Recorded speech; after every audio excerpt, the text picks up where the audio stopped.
আসসালামু আলাইকুম, কেমন আছেন সবাই? সারাদিন যেভাবে বৃষ্টি হয়, বিকাল হলে শুধু ভাজা পোড়া খেতে মন চায়। তার জন্য কিন্তু আলু এবং আটা দিয়ে মুচমুচে পপকর্ন তৈরি করে নিয়েছি। এই আলুর পপকর্নটা খেতে এত বেশি মজা লাগে, আপনারা বাসায় তৈরি করলে অবশ্যই বুঝবেন এটা খেতে কতটা মজা হয়। আর এটা তৈরি করা খুব সহজ, একসাথে অনেকগুলো পপকর্ন তৈরি করা যায়। তার জন্য এখানে আমি প্রথমে ডোটা তৈরি করে নিচ্ছি। এখানে নিয়েছি 1 কাপ আটা, দিয়ে দিচ্ছি লবণ, রান্নার সয়াবিন তেল। এখন সবকিছু একসাথে হাতে মেখে খুব ভালো করে একটা ময়ান দিয়ে নিব।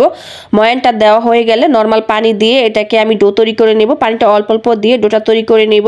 এখানে আমরা যে প্রতিদিন রুটি বা পরোটা তৈরি করি ওইরকম ভাবে একটা ডো তৈরি করে নেব। দেখে নিশ্চয়ই বুঝতে পারতেছেন ডোটা কতটা সফট হয়েছে।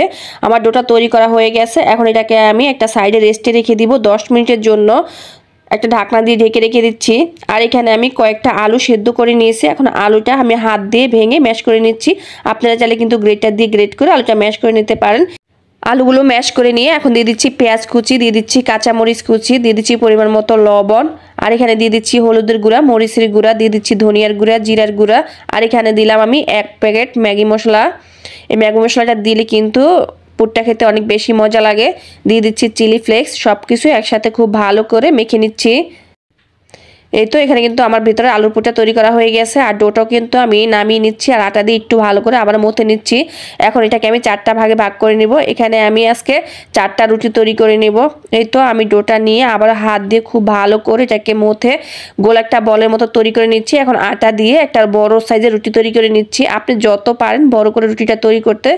আর আমি দেখিয়ে দিয়েছি আমি কতটা পাতলা করে রুটিটা তৈরি করেছি। এইভাবে করে আমি 4টা রুটি তৈরি করে নিয়েছি। এখন একটা রুটি নিচ্ছি আর আমরা যে পুরটা তৈরি করেছি সেই পুরটা কিন্তু সম্পূর্ণ রুটির উপরে বসিয়ে দিয়েছি। তারপরে হাত দিয়ে আমি চারদিক থেকে পানি দিয়ে লাগিয়ে দিচ্ছি। তারপর আমি আরও একটা রুটি দিচ্ছি, দিয়ে এখন চেপে চেপে এটাকে বসিয়ে দিচ্ছি। অবশ্যই পানি দিয়ে খুব ভালো করে এটাকে সিল করে নিতে হবে। রুটিটা যখন চারদিক থেকে খুব ভালো করে লাগানো হয়ে যাবে তখন আমি একটা বেলনি দিয়ে এটাকে খুব ভালো করে একটু চেপে চেপে বেলে নেব। এতে করে ভিতরে যদি বাতাস থাকে সেটা বের হয়ে যাবে।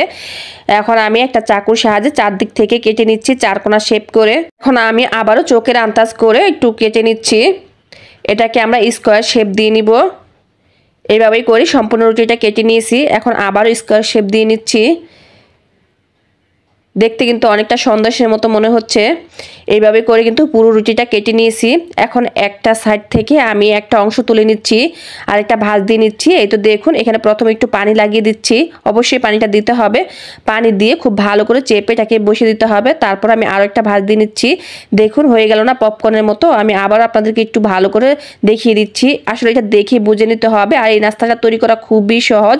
এটা কিন্তু একবার দেখলে বাচ্চারাও তৈরি করতে পারবে। আর এটা খেতে অনেক বেশি মজা লাগে।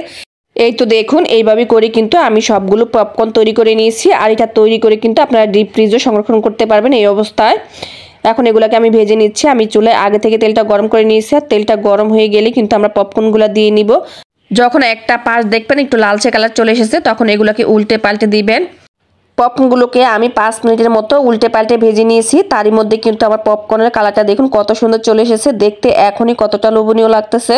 আর এখনো বৃষ্টির দিন, আপনারা যদি বিকালবেলা সন্ধ্যা চায়ের সাথে এই পপকর্নটা রাখেন একদম আড্ডা জমে যাবে। আর বাচ্চারা তো অনেক বেশি পছন্দ করবে। এটা তৈরি করে কিন্তু বাচ্চাদের টিফিনও দিতে পারেন। এই তো আমি এভাবে করে কিন্তু সবগুলো পপকর্ন ভেজে নিয়েছি। মাশাআল্লাহ পপকর্নগুলো দেখতে দেখুন কত সুন্দর হয়েছে। আর আলহামদুলিল্লাহ এটা খেতেও কিন্তু অনেক বেশি মজা হয়েছে। আমি আপনাদেরকে দেখিয়ে দিচ্ছি এটা কতটা মুচমুচে হয়েছে।